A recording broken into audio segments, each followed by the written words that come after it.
There is not one business book or one business seminar that will ever tell you the truth about entrepreneurship. And that's that entrepreneurs live in a state of overwhelm and paranoia and solitude. And the best, most successful entrepreneurs are super great at hiding this, but we all feel it. Now, I went through the first many decades of my business life refusing to even use words like overwhelm because I know that words have power. So I don't necessarily want to use words in my conversation that make me feel heavy or unenergized, right? I mean, hell, there's way more than enough shit that goes on in life that zaps your energy. And for the first couple of decades, I didn't have the support system or the tools in my life that kept me focused and energized, so I had to avoid saying certain things. And I still don't think that it's a good idea for me or anybody to use negative words when you talk about yourself or your business or your life. But the truth is that most entrepreneurs have more thrown at them in the first hour of work than anybody else does over the course of an entire day, which if you don't have a team around you or processes in your life to keep you focused, then that could translate into a massive amount of overwhelm. And definitely most successful entrepreneurs live in a state of paranoia as well. And that's not a bad thing because I think paranoia keeps us sharp, man. It keeps us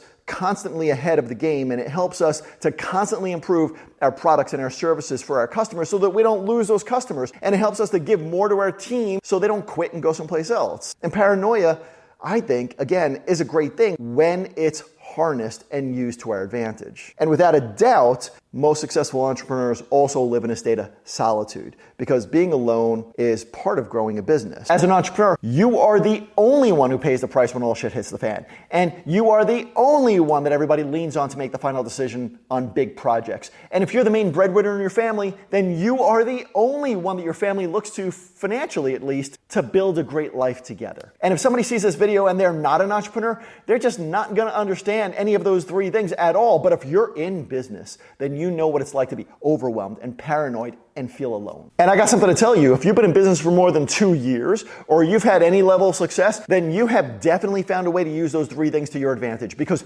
nobody makes it in business unless you understand how to use all the shit that's thrown at you to feed the fire and propel you forward. The magic here is that during your hardest times, you've got to remind yourself that you are that kind of person. Otherwise, you wouldn't be where you are right now. Take a stock of what's going on around you. Put your blinders on, put your head down, and charge forward because the only way to be successful in business today is to keep moving forward.